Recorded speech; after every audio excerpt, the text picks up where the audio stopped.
हर नफ्स से मोहम्मद का नाम सदा निकले আসলে তারা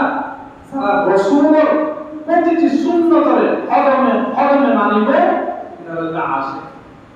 এটা পৃথিবীর কেউ সুন্নি না হলেও মদিনার ভিতরে সুন্নি হয় সুবহানাল্লাহ আল্লাহ হযরত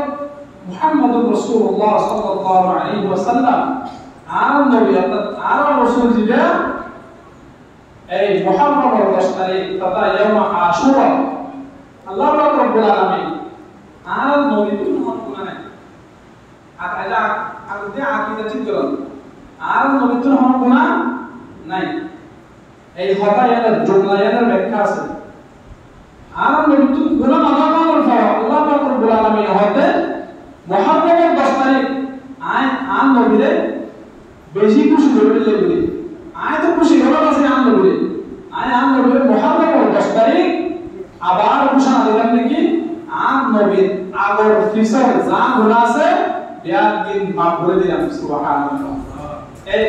এই জুমলার ব্যাখ্যা অর্থ কি মূলত আল্লাহ আরফার হাতে জানাবো আর নবীর কোনো গুনাহ নাই জীবন দুনিয়ার আয়ার আবদ্ধতে মাসুম আয়ার মাসুম এটা আল্লাহ আম্বিয়া আলাইহিস সালাতু ওয়াস সালামের আকীদা কি আম্বিয়া আলাইহিস সালাতু ওয়াস সালাম সম্পর্কে আর আকীদা ওয়াফি বলে আম্বিয়াতুল হরম গুনাহ নাই ইচ্ছে অনিচ্ছে গুণে সাধনে সবাকে হরসময় তারা গুনাহ করে কারণ গুনাহ যে একখান তামান্না আরজি আর বান্দার ভিতরে আছে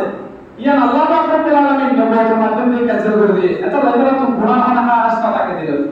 সুবহানাল্লাহ আম্বিয়া আলাইহিস সালাতু ওয়াস সালাম সম্পর্কে तमाम আম্বিয়া উদাহরণ দিল तमाम আম্বিয়া আলাইহিস সালাতু ওয়াস সালাম সম্পর্কে